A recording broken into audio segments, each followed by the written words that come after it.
Hi Gandolls! I am Gandoll Nina. I'm Gandoll Tara. And in today's video, we're gonna do a Gandoll Brow Collection Ganda-torial. So nag-post kami the other day ng questions sa stories namin asking if you want Ganda-torials using the brow collection. And we selected 4 questions or suggestions, and yun yung gagawin namin sa video na to. First question from Manel Gonzalo. Using our brow gel, para sa mga estudyante, ano kaya ang pwede nilang gawin para ma-achieve ang natural brows na look? Para to sa mga nag-school, Tara. So, okay, let's do this. I'm gonna be using my shade Natural Brown.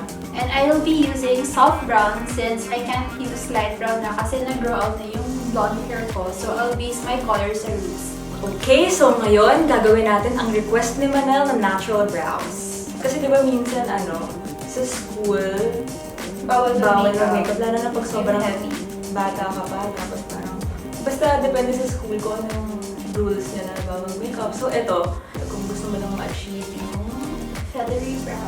yeah, I'm gonna mention na gusto mo ma-achieve na look. So all you have to do is just brush your eyebrow hair upwards sa inner part. And then, going down naman sa may tail ng brows mo. Sobrang ganito kasi natural lang.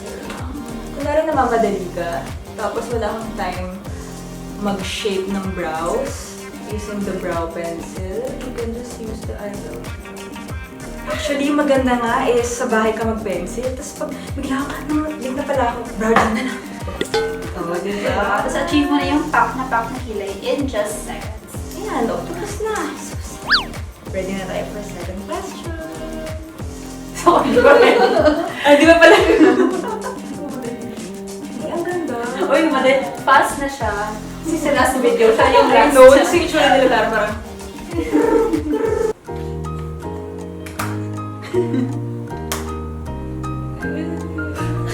Okay, so Manel, ayan yung sagot mo. Using our brow gel, the natural brow look.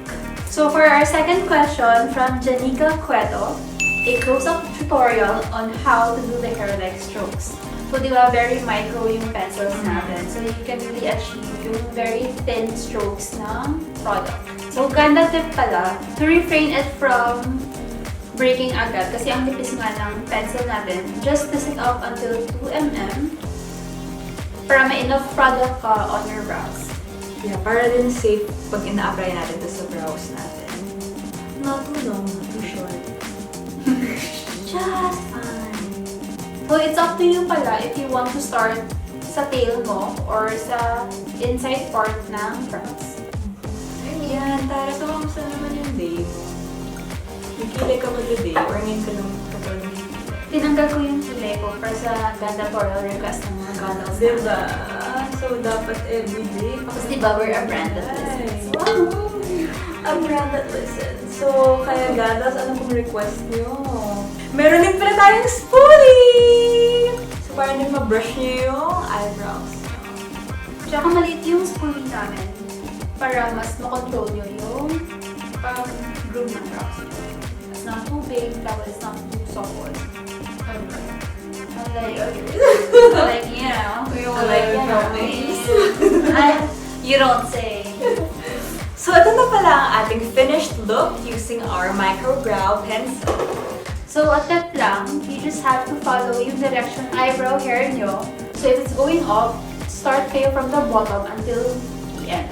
Pero, another tip naman, pag nag-shape kayo ng brows nyo, darker dito, tapos dark sa middle, tapos dapat nag-fade siya sa inner part ng brows nyo. Para gradient look para hindi masyado harsh tingnan. Third question, babasahin ko naman ang sabi ni Gab Martin, feathery brow look. Gusto niya makikita ng feathery brow look. May isa pang request si Mandala Angel B, how to apply it in a proper way. So in this section naman, gagawin namin both na yung pencil and then yung brow gel. Kasi mas pack na pakikilay mo if you use both. Sa Ganda-torial na to, gagawin namin yung mga tips ni Jelly na ginawa niya sa video with my mic. Yes. So, kung di niyo pa napapanood yung video niya, please visit his IG account and also his YouTube account. So, watch the video. So, dapat mas darker yung sa end para mas lighter yung sa inner part ng eyebrow mo para mas natural looking siya. Siyempre po nakilig ka, excited ka. Eh, paano pag dito ka nag-start? Tapos, ang kapal agad. Ang pangit ng finish. Pero okay lang kasi yung micro pencil naman natin is buildable. Yeah. So, hindi siya ganun ka, ano yung pigments Oo. first application mo. Pati hindi na mumuo yung mismong product. Kasi di ba minsan pag sobrang waxy, parang oily, tapos namumuo siya. Ito talagang,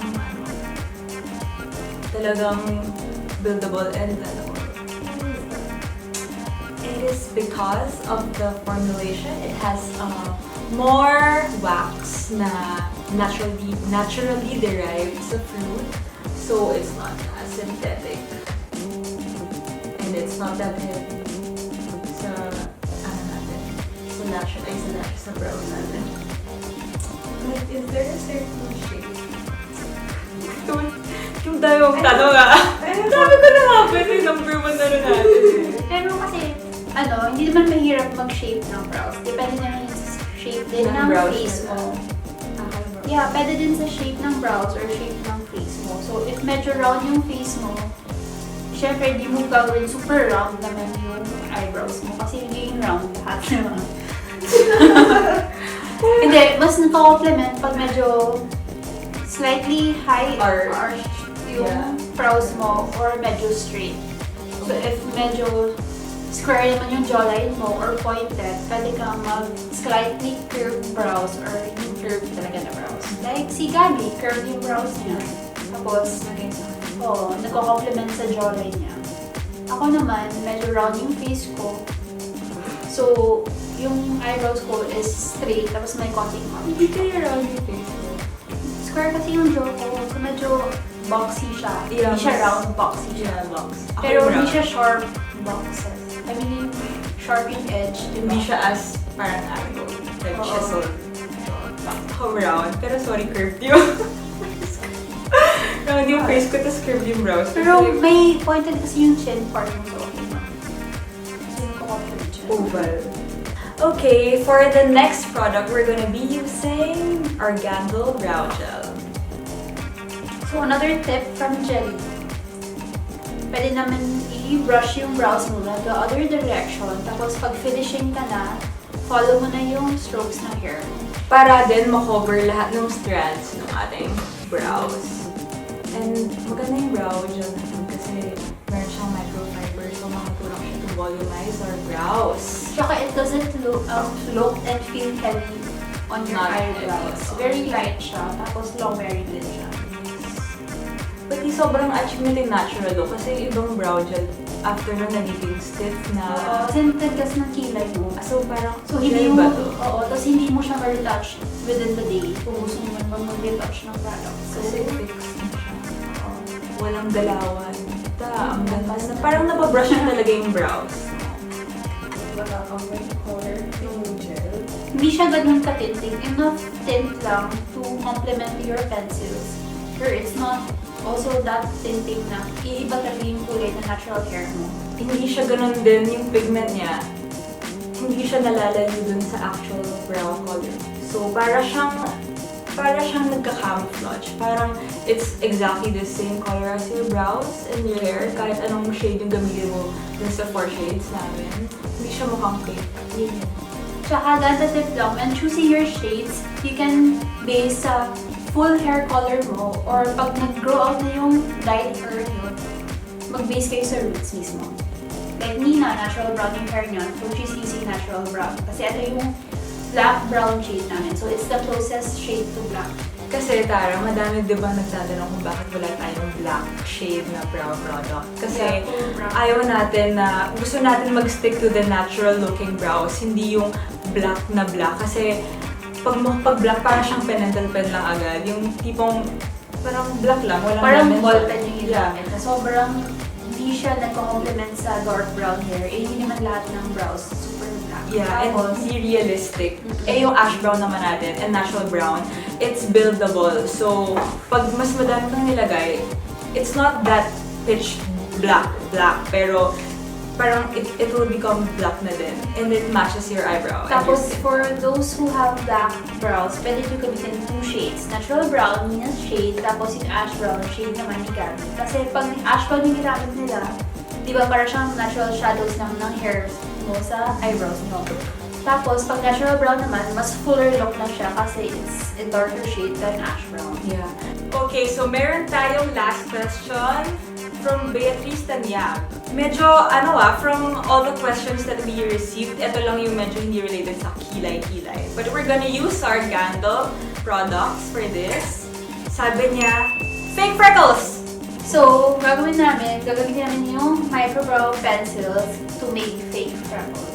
So, ikaw yung gagawa sa ganda mo Okay, ready? So, Gandolls, I'm gonna be using the shade Soft Brown para sa fake freckles ni Tara. I'm ready. Gusto mo ng blindfold? Go, go!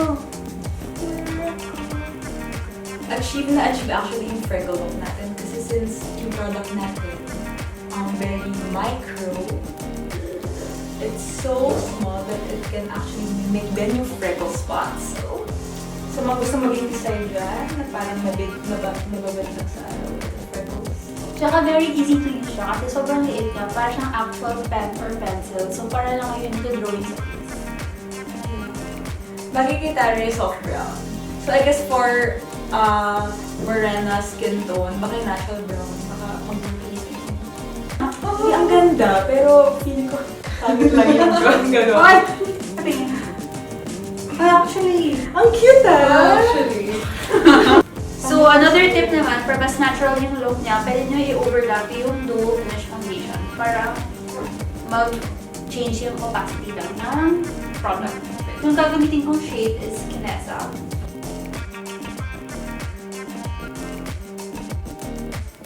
Ang ganda! Ang ganda. Diba? Parang thank you, Beatrice, sa suggestion mo na fake freckles kasi, wow, it actually worked. At ngayon lang din namin na-prove na the best palang aming microbrow pencil para sa inyong fake freckles na look. Kasi actually, touchy naman Tara. So, hindi lang pala pang brows yung microbrow pencil. You can also use it for fake freckles. Yan! Tapos na po tayo sa ating Ganda-torial for today using our Gandoll Brow Collection. Gusto lang natin magpa-thank you sa lahat ng mga nag-suggest at sa lahat ng mga nagtanong. Sobrang kami din na-enlighten sa inyong questions. Kaya sana yung iba din na-enlighten sa aming mga sagot and sa aming Ganda-torial. So, for more Ganda-torials, pwede kayo mag-comment below to request any makeup tips or hacks na gusto nyo gawin ng mga Gandolls. Our Gandoll Brow Collection is available sa lahat ng Vice Cosmetic stores and our Microbrow Pencil is only 195 pesos and the Gandoll Brow is only 195 pesos. Don't forget to like, comment, and subscribe, and we'll see you in the next video. Sumain niyo ang kagandahan! Jenny, kung nanonood ka, gusto ko namin kasama dito. Please, huwag lang magtulong sa Gandolls kasi hindi kami, parang wala kami, hindi kami credible. Diba? Sobrang goals niyo po. Yes. In short, gusto ko lang